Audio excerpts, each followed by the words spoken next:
Hello everybody and welcome back. Happy August to you. I have your July market stats all ready to go in this video. As you can see from the thumbnail, Toronto last year had a median sale price across all freehold properties of 1.25 million. Let me know in the comments right now. Do you think it is higher this year in July or lower this year in July? Stick with me right after this break to find out. Hey everybody, it's Rob Marsiglio back here once again with Robert Marsiglio Realty Group. Like I said, bringing you your July 2022 market stats for the GTA. So we're going to cover the Toronto freehold and condo markets as well as Durham, York, and Peel regions. We'll get right into all of that after this. Before we do though, if you're back checking this video out, if you've enjoyed some of the content in the past, please hit that like button, subscribe to the channel so that you don't miss a video, turn on those notifications as well, and make sure to share it with a friend, with a family member, with anybody looking to learn more about GTA real estate with a little emphasis on Durham Region. We will start things off with a check-in on our mortgage rates like we always do. So this is again from Rate Hub, and it's the kind of big five banks. We have in this column here our 5-year variable rate product, and over here is our 5-year fixed rate product. Lots of movement from our last monthly update. If you checked out my Durham Region update last week though, not much has changed since then. You are qualifying if you're going through a big bank. The lowest rate we are seeing here is this 4.24 5-year variable rate from Bank of Montreal. With our stress test, that means we're qualifying at 6.24% today. Because remember, stress test is either 5.25% or your contract rate plus 2%, whatever is higher. The big change from last month would have been the announcement from the Bank of Canada where they raised the overnight rate by 1%. And that is why you are seeing these variable rate mortgage products skyrocketing. Really, overnight they went up by 1%, right? So it's affecting people on the variable rate side. Adjustable rate payments have gotten more expensive. Variable rate payments haven't changed at all month to month, but again, a large portion is going to interest versus principal right now. Not too much movement on the fixed side. We've seen a couple rates come down as bond yields continue to dip. They're kind of rallying a little bit today as I record this video, but we'll kind of keep our eyes on. At the very least, check my weekly Durham Region updates just to see what is happening with those posted mortgage rates. Right into the fun stuff now though, and that is the median sales price. Again, we're going back to the beginning of 2021, January 2021, and we are looking at July 2022, and you can kind of just see the pattern. Here is your answer to that thumbnail question. Median price of a freehold property in Toronto is less this July than it was July 2021. So in July 2021, this number was 1.25 million. It is down to 1.225 million. Everybody experienced decreases, and again, just for reference sake, I have kept the peak price in each segment here so you can compare it to where we are at with your Toronto condos, Durham Region, Peel Region, York Region, and the City of Toronto. So here are those numbers broken down in this chart format. From the peak to the change, you can see kind of how each region has performed versus the peak.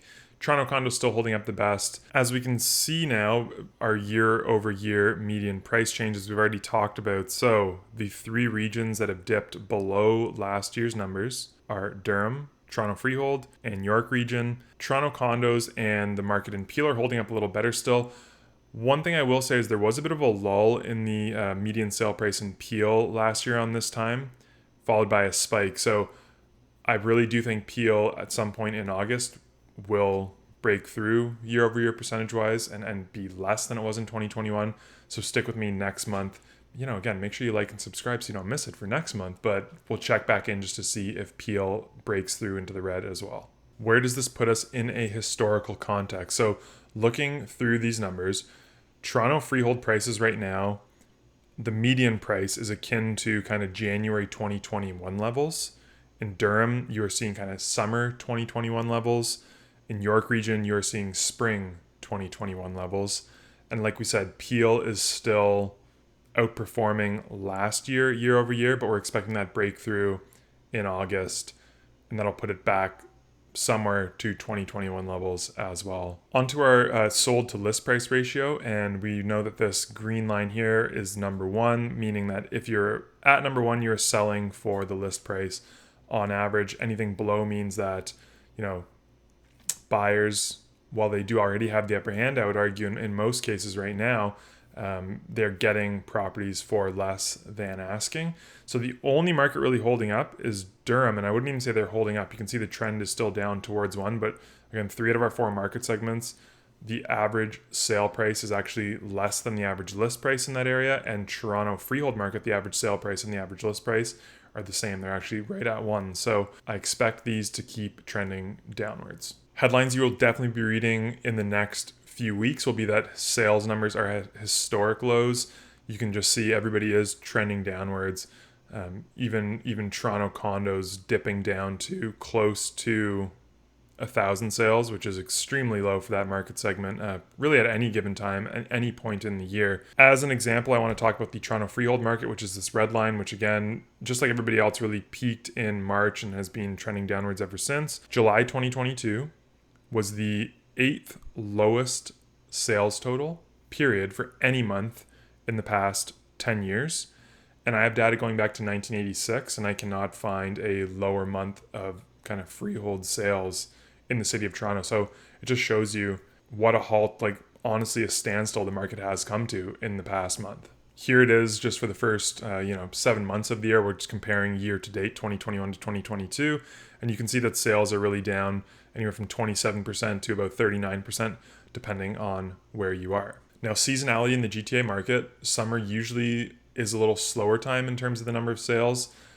Like we've talked about before, people are enjoying their summer vacations. Real estate's kind of the last thing on their mind. We do see an uptick in sales activity in a normal year in September, October. So really, I'd expect to see this trend continue of depressed sales through August. And then a potential slight uptick is what some people are projecting in September. Now, I know there's a lot of uncertainty because there's another rate announcement in September that could affect things too. Buyer sentiment wise could hold them back on the sidelines a little more still. So let's keep our eyes to September is what I would say is the next big key month to keep an eye on. Listing activity is much the same as sales. It just continued decreasing right across the board. Same exercise for our new listings, and you can see that it's not quite as drastic of a drop, and even Durham Region is up 2.4%. I just want to remind everybody that this includes relists, so one property being listed multiple times. It's not a true representation of properties that have been brought to the market. This is listings brought to market. So there's a difference there. Again, no surprise here that Durham Region is up 74% in suspensions and terminations year to date. You know that the listings were up 2.5%, so it's clear that a lot of properties are being terminated and relisted. Once we start them just being terminated and not relisted, that's when we'll see those listing numbers kind of trend more in line with what we're seeing on the sales side of things. And here is our days on market trend. So again, I want to let everybody know this is listing days on market that I'm talking about, not property days on market. But I do use this information just to tell trends. Is the market speeding up or is it slowing down? I think listings days on market can still give us a pretty accurate representation of that. So as you can see, every market is slowing down. Buyers have more time to make decisions and sellers need to sit and wait a little bit more for their offer or their number to come in. Here's our months of inventory comparison. So looking from June 2022 to July 2022, you can see big jumps in inventory in the Toronto freehold, Durham region, and Peel region. And I wouldn't call these small jumps in the months of inventory as well, but we are starting from a higher starting point in the Toronto condo market and York region. But those are both up to 4 or just north of 4 months of inventory. These numbers are actually down a little bit from the end of July. We're starting to see months of inventory maybe level off a little bit for the rest of the summer. So we'll keep our eye on this as well going forward. And yes, months of inventory is impacted by the active listings that we have. So active listings from June to July are down right across the board, but so are the rate of sales over 30 days. So another explanation for this months of inventory is at any point in time, I will look at the number of active listings in an area, see how many properties in that kind of segment had sold in the previous 30 days. And that tells me how many months it would take to kind of sell out of all the inventory. So you can see that the sales rates have dropped off big time right across the board, sales being down anywhere from 15 to about 28%. And now our activity numbers are showings per new listing. You can see Toronto's done a pretty good job at staying pretty even keel this year, hovering in that 14 to 15 showings per new listing range, whereas Durham, Peel, and York,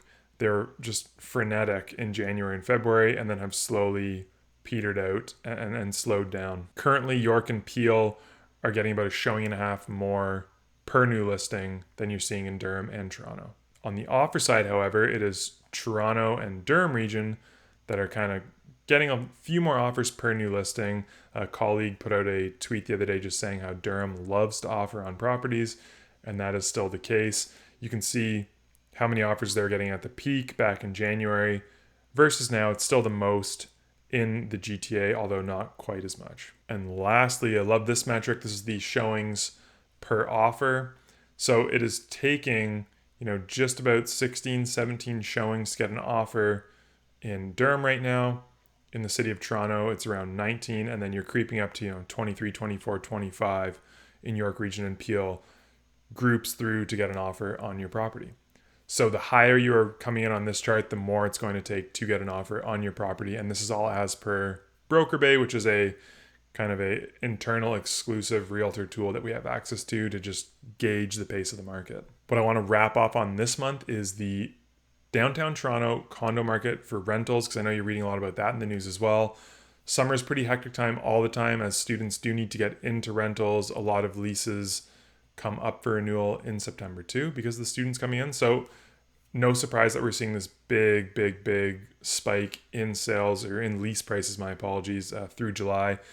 It's almost $450 more than it was a year ago at this time for a 1-bedroom rental downtown Toronto. And same as on the 2-bed side, you're coming up to almost $3,500 a month for a 2-bedroom condo rental in the city. And again, that's up about $400 from last year at this time. So there you have it, another month broken down for you. We're in August now, like I said, so stay tuned next month for my August rundown. I'm expecting, like I said, slow summer.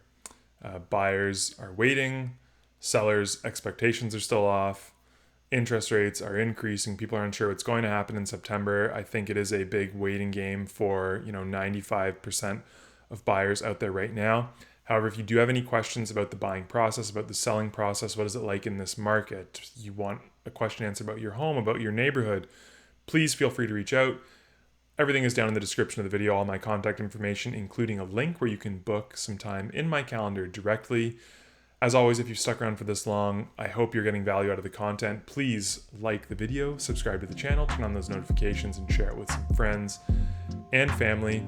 I hope that the last month of your summer holidays and vacation are fantastic. I hope you and your family are doing well. Please stay safe out there, and until we speak again next time, cheers.